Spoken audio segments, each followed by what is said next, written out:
Bonjour à tous, bienvenue. Ceci est la partie numéro 15 du projet. Et voici où nous nous étions arrêtés. Donc aujourd'hui, ce que je vais faire, c'est ajouter tous les matériaux à la scène. L'idée ici, c'est de vous faire une démonstration sur certains objets pour que vous ayez une idée du processus. Et ensuite, il est possible que j'accélère la vidéo pour ceux qui sont similaires. Alors on va commencer avec la table. C'est le premier objet que nous avons modélisé dans le projet. Je vais passer en mode Material Preview. Et dès que je vais glisser-déposer un matériau dessus, on va le voir s'afficher. Donc j'ai deux matériaux de bois que j'ai fait.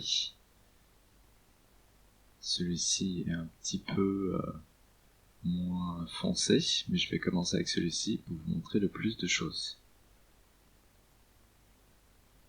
Donc je vais séparer ma vue ici pour avoir sur le côté le shader editor pour voir notre matériau.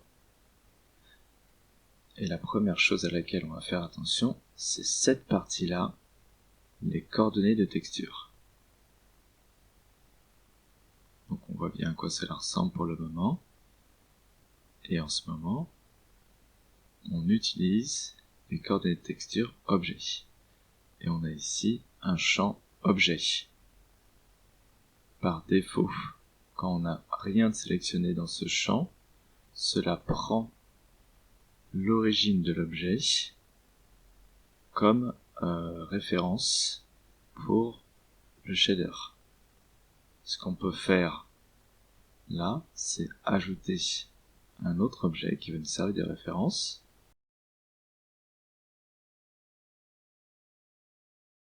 Donc, je vais ajouter un empty. Voilà, je vais l'approcher de la table le plus possible. Et maintenant, je vais utiliser cet objet comme référence de mon matériau.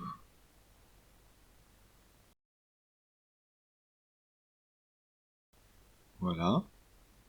On voit qu'il n'y a absolument aucune différence pour l'instant, parce que chaque objet a un scale identique et une position quasiment similaire. Maintenant, puisque nous avons un objet qui contrôle l'ensemble, on est d'accord, la plupart du temps, les rainures du bois sont étirées d'un côté. Donc, ce qu'on peut faire là, c'est modifier l'échelle de l'empty sur l'axe X pour pouvoir étirer la texture sur l'objet. Et en fait, je vais continuer à modifier son scale, donc sa taille, et je vais aussi pouvoir modifier sa position pour afficher sur la table la texture ou l'endroit de la texture que je juge le mieux. Et ainsi, sans modifier la table, puisque l'empty est juste un outil d'aide qui n'apparaîtra pas au rendu, on peut modifier l'aspect visuel du matériau. Et attention, on est d'accord, si on bouge la table maintenant, puisque la référence est sur l'empty, on voit que le matériau reste en place, donc ça semble se déplacer sur la table.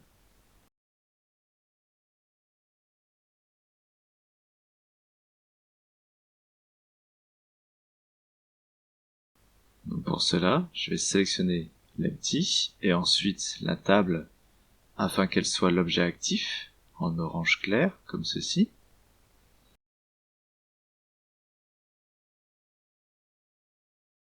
Et je vais aller dans Objet et choisir Parent et ensuite choisir Objet.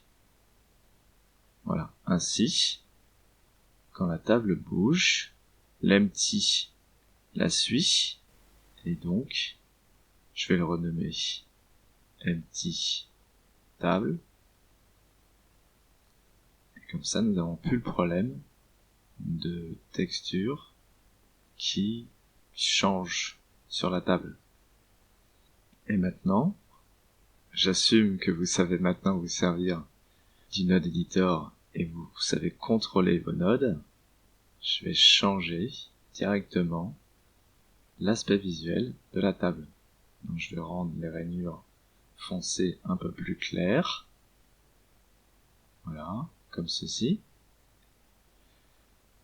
Et de mon point de vue, une table qui est souvent utilisée va être beaucoup plus lisse que ce que nous avons maintenant. Ok?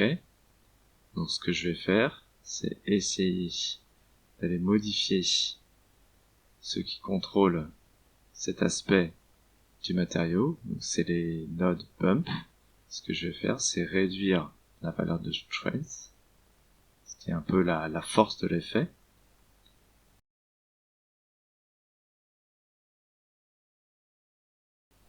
Sur les deux, jusqu'à que la table me semble ressembler au résultat que je veux avoir. C'est-à-dire une table qui, nettoyée souvent et tout ça, sera bien plus lisse. Avec quelques défauts, mais bien plus lisse que ce que nous avions avant. Et donc, on peut contrôler l'échelle, l'étirement, même la position du matériau sur la table. On peut aussi modifier son aspect visuel via le shader, c'est-à-dire rendre tout, si je veux, plus clair encore. Par exemple.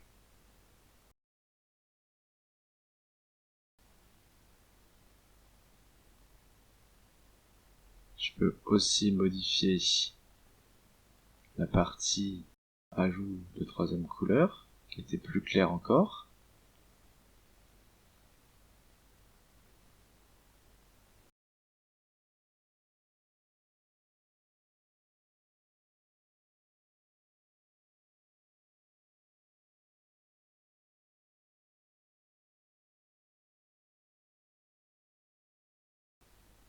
On a également la main sur les égratignures. Ok. Si on veut les voir plus ou moins. Voilà, on peut même carrément presque les retirer. Je vais changer encore ces couleurs parce que je pense que c'est mieux si elles sont un peu plus foncées. Et vous voyez l'idée. C'est-à-dire que maintenant vous avez un contrôle total sur l'aspect visuel de vos objets en utilisant un objet comme référence, des coordonnées, et en modifiant à votre guise le shader pour l'aspect visuel.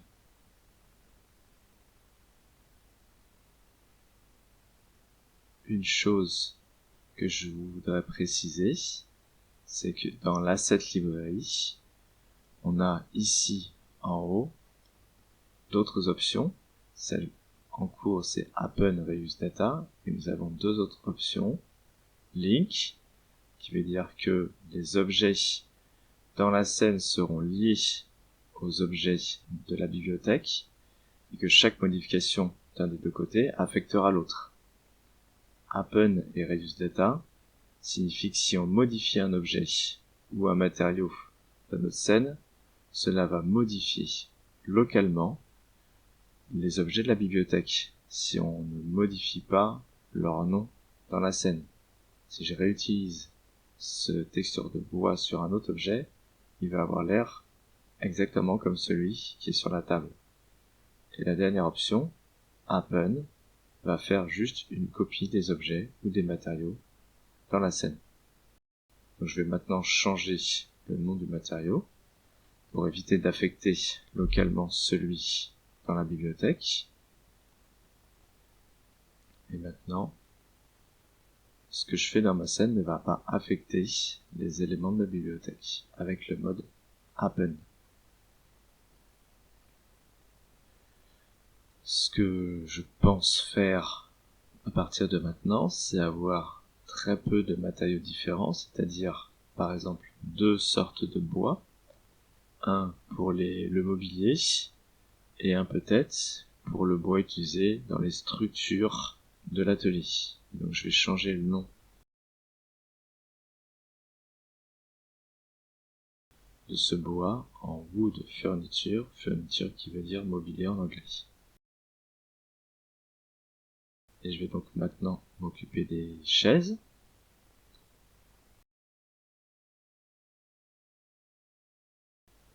Donc je n'ai pas d'emplacement de matériaux nains, donc je peux utiliser le plus ici ou en choisir un dans la liste.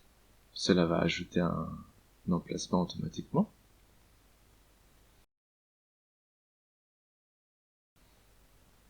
Donc j'ai choisi celui-ci, wood furniture. Et maintenant, si vous vous souvenez des références, cette partie-ci et celle-ci étaient en velours. Donc je vais ajouter un deuxième emplacement. Et vous voyez que le velours n'est pas disponible dans la liste. Donc c'est dans ma bibliothèque, mais ce n'est pas dans la scène. Donc je vais le glisser-déposer sur ma chaise, et on voit que cela a remplacé notre premier emplacement de matériaux. Donc je vais remettre le velours en deuxième position, et le bois en premier. Et pour choisir quel emplacement de l'objet est affecté par quel matériau, passez en mode Edit, choisissez les parties qui vont avoir un matériau spécifique assigné, et ensuite de notre liste, si on veut donner à ces parties le velours, on le sélectionne dans la liste, et on appuie ensuite sur Assign. Et maintenant on voit bien que les parties sélectionnées ont le velours appliqué. Pour le moment, on voit bien que le matériau de bois est correct, mais n'oubliez pas que ce matériau utilise l'objet empty qui est associé à la table.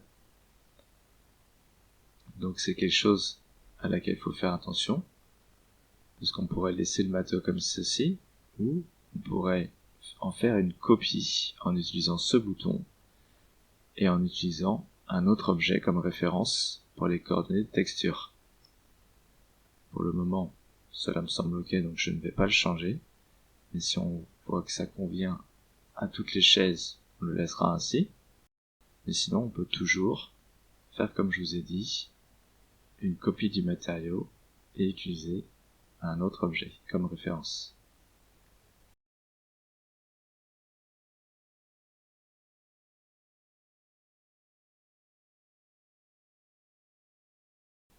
Donc, je vais sélectionner toutes mes chaises.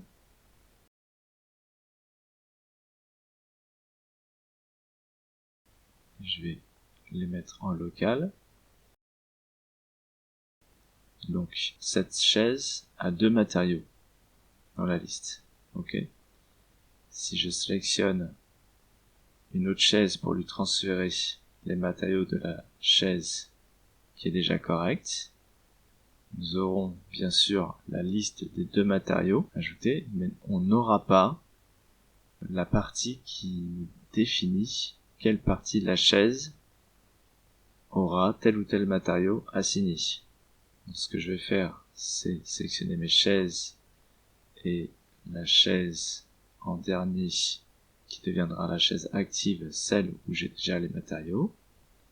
Ensuite, appuyer sur notre clavier sur les touches CTRL et L et choisir Link Materials.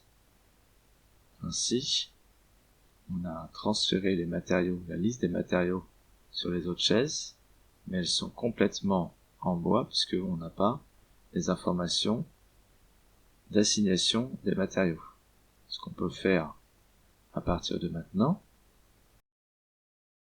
c'est appuyer encore sur CTRL L et choisir Link Object Data. De cette manière, on voit bien que les assignations sont correctes, mais attention, maintenant chaque objet partage les mêmes informations, donc si je fais en sorte que cette partie soit de nouveau en bois, toutes mes chaises vont hériter des modifications. Donc on peut les faire à la main, chaque chaise, ou utiliser cette technique pour que toutes les chaises soient identiques, même si je fais des futures modifications.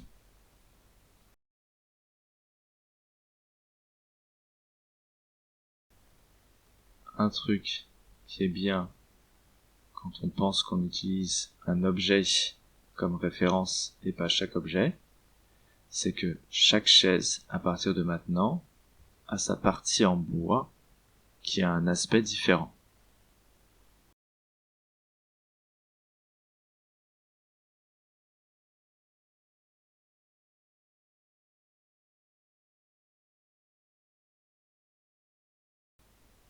Je vais maintenant vous montrer comment je vais affecter les matériaux sur le chandelier, puisque il y a certaines choses qui sont un peu différentes par rapport à la table, qui me semble être plutôt sympa.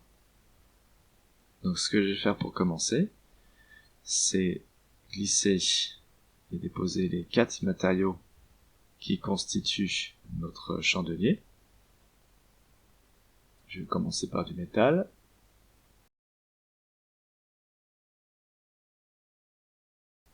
Ensuite, ajouter du bois.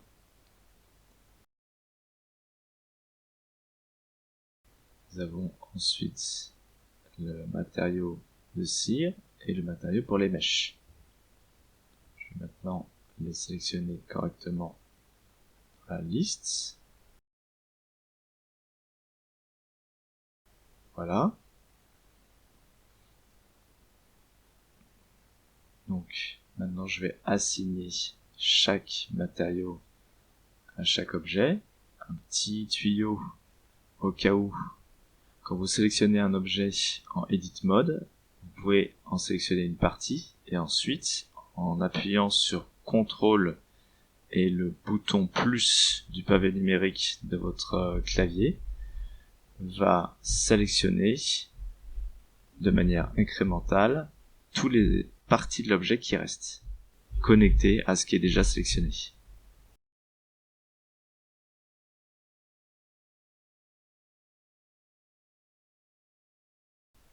Alors, ce que nous avons maintenant. Le bois utilise l'empty de la table, donc on va dire que c'est bon. On va maintenant utiliser un nouvel empty pour les parties métalliques, pour pouvoir contrôler un petit peu leur aspect. Donc je vais rajouter un empty et le placer quasiment au milieu du chandelier.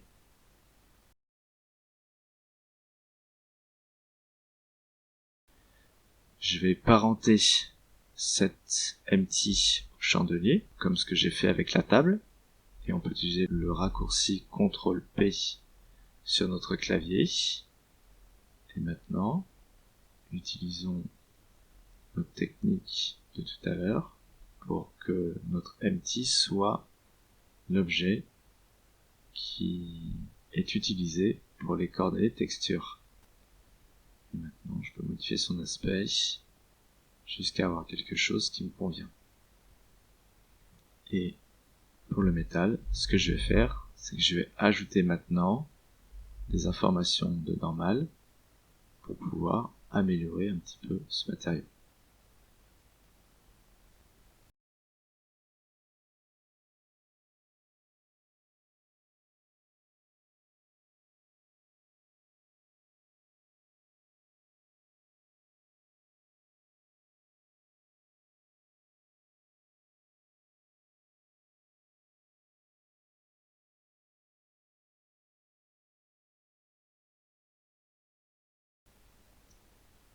Donc, notre métal est déjà mieux.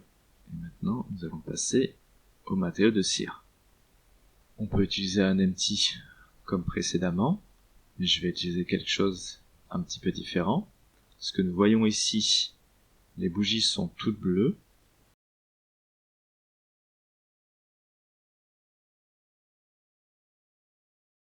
Souvenez-vous, on utilise les coordonnées texture generated. Donc il prend l'entièreté de la taille de l'objet comme référence pour votre dégradé. Donc, ce qu'on peut faire là maintenant, c'est utiliser un cube, lui donner le matériau de cire, que je vais renommer ainsi, au cas où. Et si on utilise maintenant les coordonnées objet et qu'on choisit notre cube comme référence, cela nous permet de contrôler le résultat et de voir aussi beaucoup plus précisément ce qui va se passer, puisque je le vois aussi sur le cube par rapport à un empty où forcément on ne voit pas bien le résultat. Ce qui me permet maintenant de vraiment ajuster, encore une fois, les coordonnées de texture sur l'ensemble des bougies.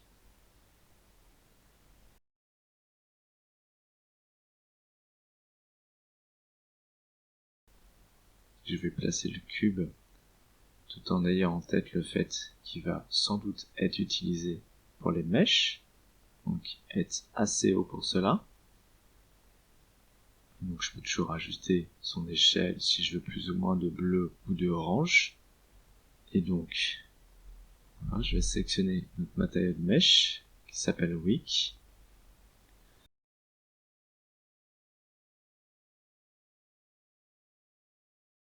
Et faire exactement la même chose, utiliser comme objet de référence notre cube.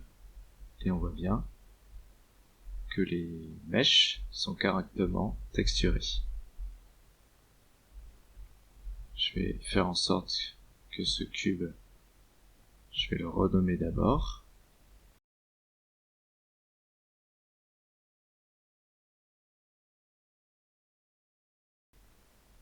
Et je vais faire en sorte qu'il n'apparaisse pas dans le rendu avec ce filtre de l'outliner.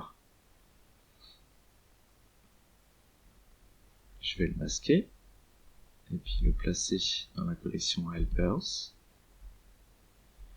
Et j'ai oublié, mais ce serait utile, puisque le chandelier va bouger pendant l'animation, je vais le rendre enfant du chandelier.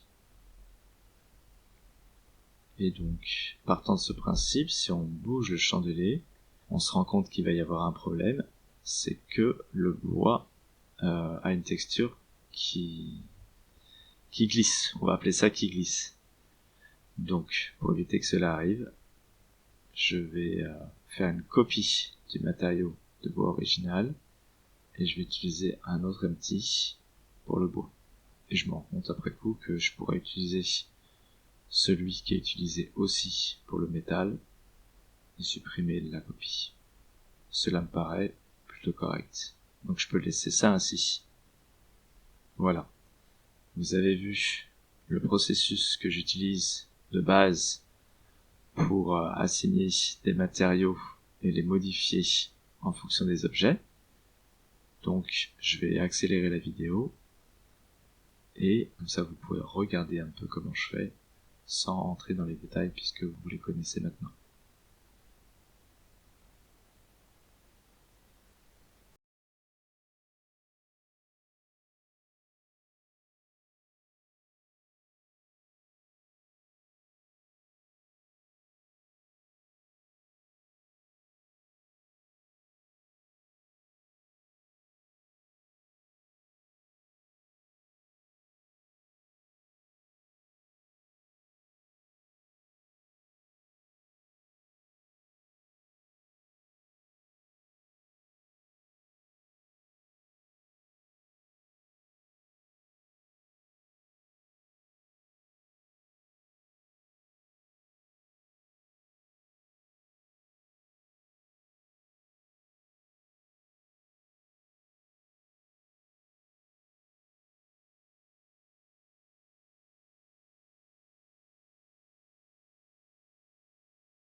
Ok.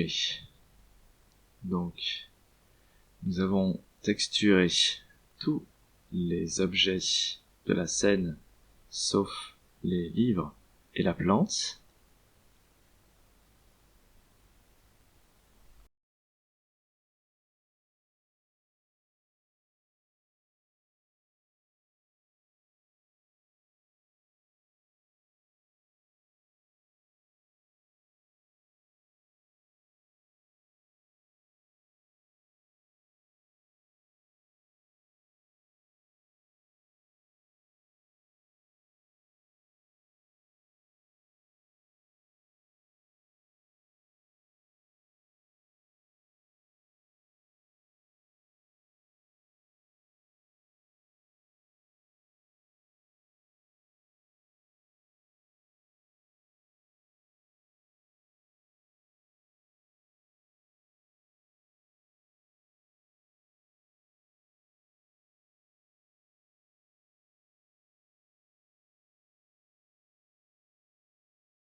Et voilà, nous avons nos livres.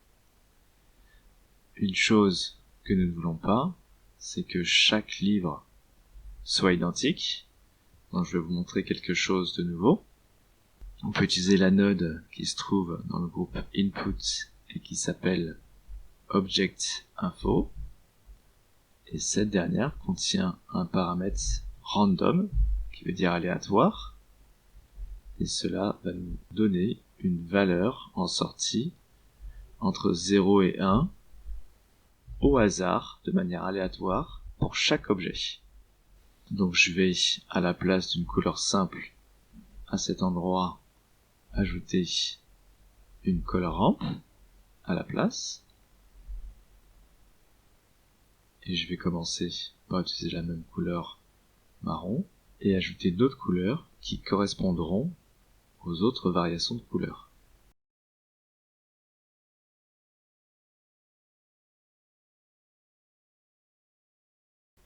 Je vais utiliser un paramètre ici qui s'appelle constant. Comme ça, on n'a pas d'interpolation entre chaque couleur. Et je vais choisir quelque chose comme un bleu foncé.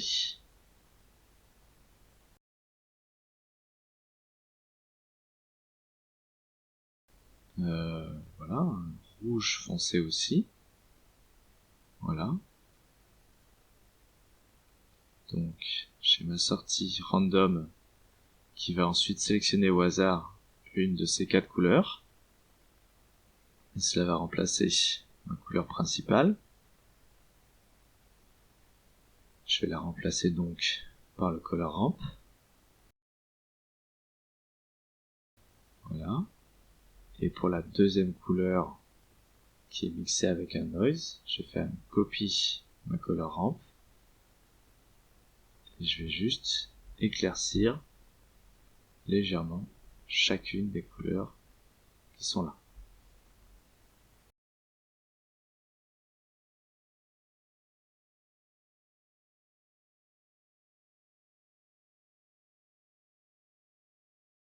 Et maintenant je vais remplacer les couleurs originales que je vais garder juste au cas où. La sortie random étant la même, il va y avoir une correspondance entre les deux color ramp. Donc ce livre est supposé être blanc. Ok. Je vais sélectionner tous mes livres.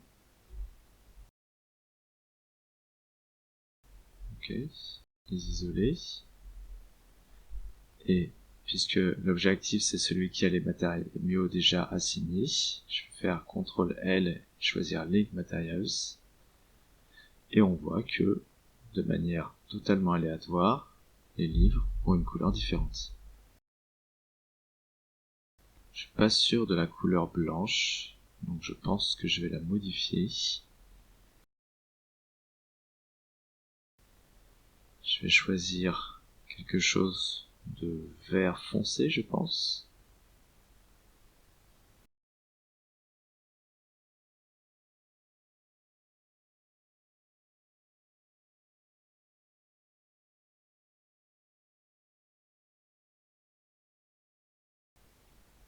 Je vais désaturer un petit peu les couleurs, je pense, pour que ça marche un peu mieux. Voilà. Et maintenant c'est parfait.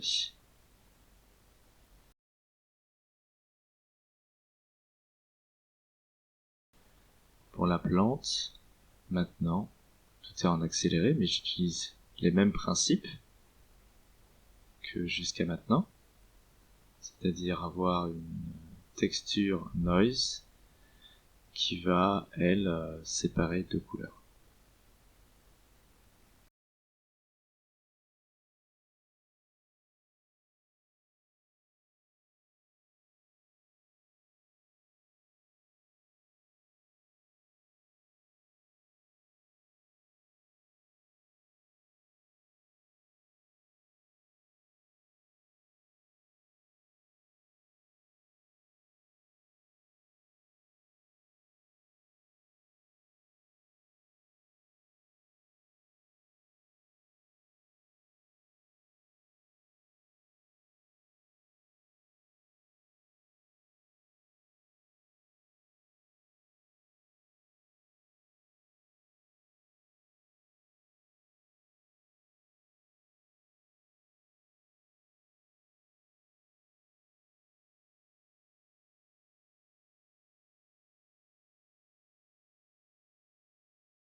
Pour les branches de la plante, je vais utiliser la sortie UV des coordonnées de texture, parce que, de manière générale, Blender essaye de nous créer des UV le plus possible, et donc, puisque c'est à la base une courbe qui a de la géométrie, on peut, en l'utilisant, avoir quelque chose aligné avec le flot de la courbe. Alors, généralement, j'utilise beaucoup plus la sortie coordonnées UV, parce que cela nous permet vraiment de modifier manuellement les coordonnées.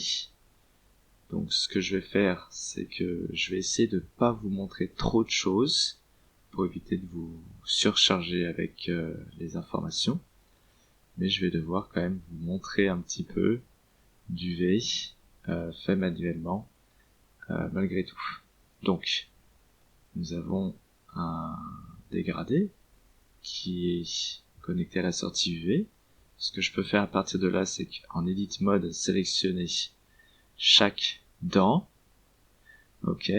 Aligner ma vue à la dent pour que ce soit le plus plat possible. Utiliser sur mon clavier la touche U, qui est l'équivalent de ce menu ici. Et choisir Project from View. Ce qui veut dire que si je vais maintenant dans mon UV Editor, j'ai l'UV de ma dent que je peux déplacer et faire une rotation pour avoir le dégradé dans le sens que je veux. C'est-à-dire du noir au blanc, de la racine à la pointe de la dent. Et maintenant, on peut contrôler ce dégradé avec ma color ramp. Je vais maintenant procéder de la même manière avec chacune de mes dents. Ça va être un long procédé. Vous pouvez le voir, tout est fait manuellement, mais ça nous donne vraiment un contrôle sur les coordonnées texture qu'on n'a pas forcément avec les autres modes.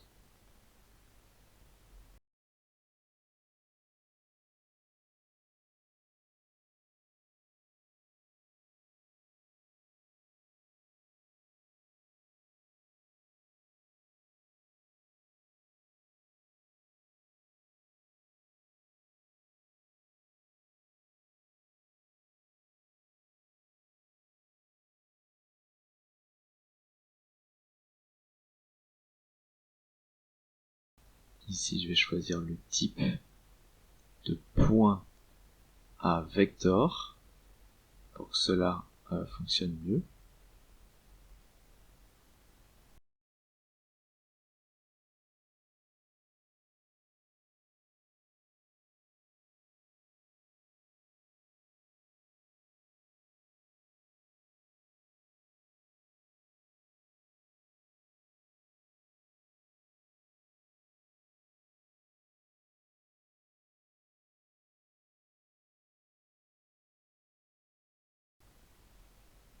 Et bien sûr, je vais devoir faire les feuilles de la plante avant qu'elle soit définitivement terminée.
Tous les objets sont maintenant texturés correctement.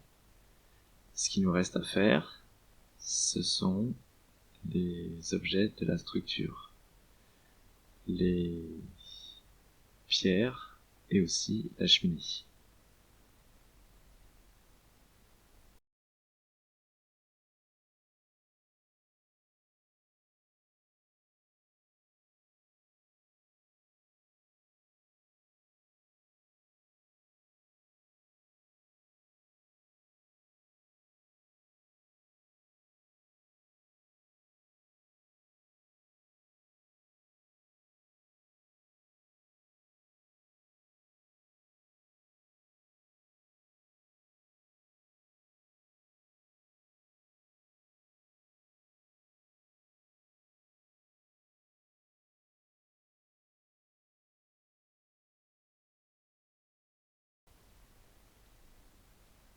Ce que j'aimerais avoir, c'est utiliser la même technique qu'avec les livres, c'est avoir une différence de couleur par tuile.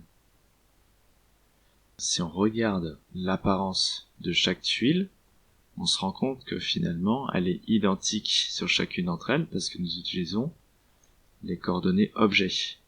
Et puisque leur origine est exactement au même endroit, ça veut dire que toutes les tuiles ont exactement le même aspect.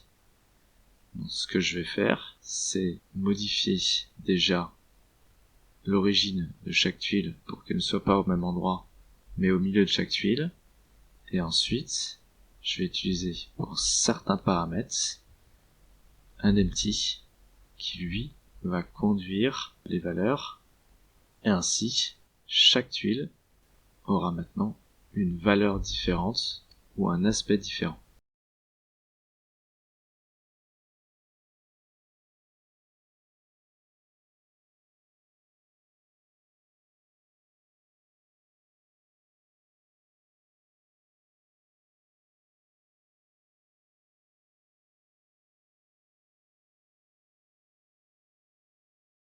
Notre sol est maintenant fait.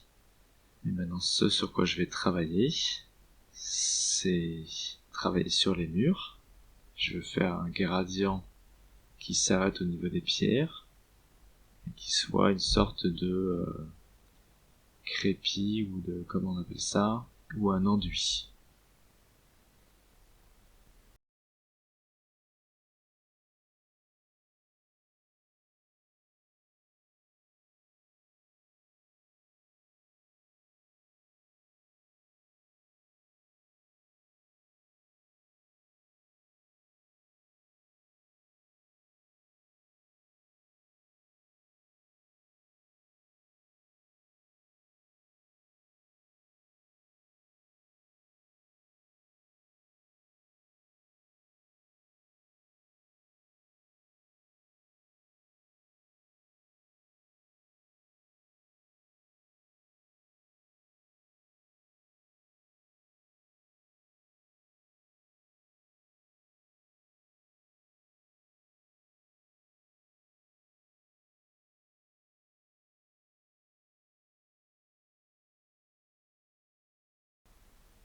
On va maintenant créer un shader pour les pierres.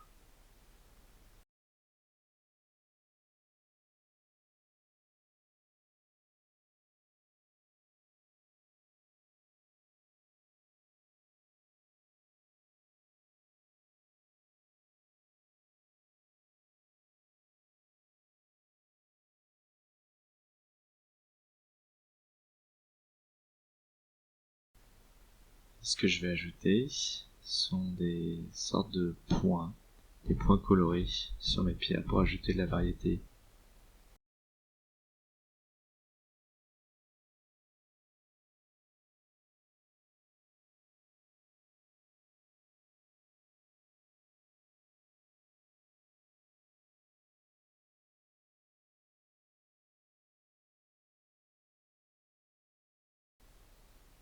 Ok. Alors, ne pas oublier que pour les bumps, les valeurs blanches sont ce qui ressort vers l'extérieur. Donc moi, ce que je veux, ce sont des trous. Donc pour inverser les valeurs, dans le groupe color, on a une note qui s'appelle invert que je vais utiliser.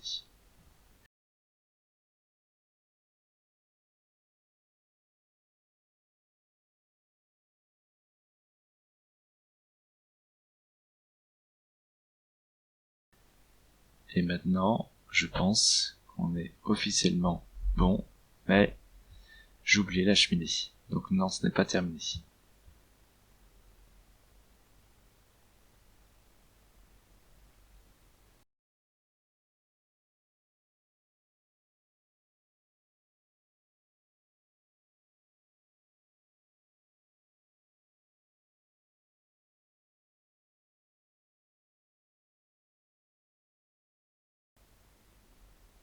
Je pense que nous allons utiliser finalement un empty pour le matériau des murs.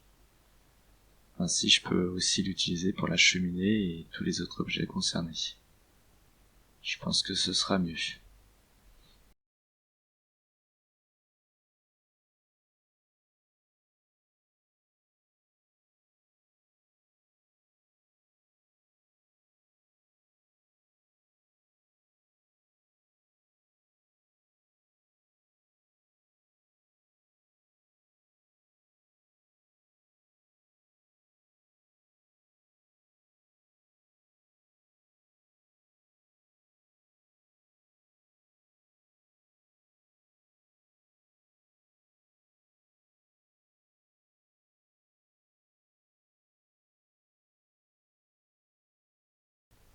Pour l'instant, ça ne s'apparate pas à du bois puisqu'on n'a pas l'étirement des rainures.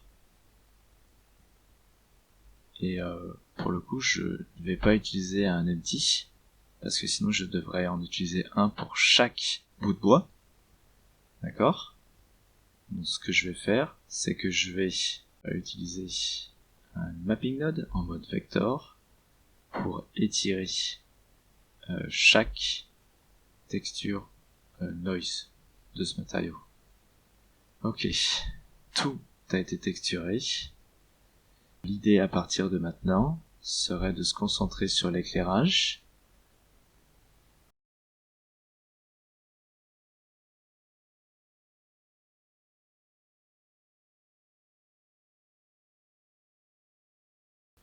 Parce que pour l'instant, ce que nous avons, cela paraît ok, mais si on rajoute l'autre partie des murs et le plafond, on se rend compte que l'intérieur n'est pas éclairé. Alors pour l'instant, j'ai une lumière, une point light. Ok, c'est ce qui nous donne cette lumière. Et bien sûr, c'est très très sombre. Donc nous allons nous concentrer la prochaine fois sur avoir un éclairage. J'espère que vous avez aimé cette partie. C'était quelque chose de très long, je sais, mais soyez conscients que chaque projet prendra du temps. Et les détails sans doute encore plus. L'important ici, c'est d'avoir pris le temps de modéliser tous ces éléments, de créer des matériaux pour chacun d'entre eux. Donc forcément, on devient bien meilleur à tout ce qui est modélisation et tout ce qui est création de matériaux. Mais il faut vous rendre compte que, bien qu'on devient plus fort et bien plus rapide, il faut se souvenir que même les meilleurs ne peuvent pas faire ça en quelques secondes. Tout ça prend du temps et on n'a pas de raccourci. Après un certain point, on peut être le plus rapide. Il faudra toujours une quantité minimum de temps pour faire quelque chose. Et si on veut que ce soit bien fait, il faut forcément prendre le temps de le faire. Donc ça, c'était la partie un peu conseil de cette partie. J'espère vous voir dans la prochaine pour l'éclairage. Et je vous souhaite bonne chance pour créer tout ça. Je sais que j'ai été un peu rapide, mais n'hésitez pas à me poser des questions en commentaire si besoin. Je suis sûr que vous allez y arriver.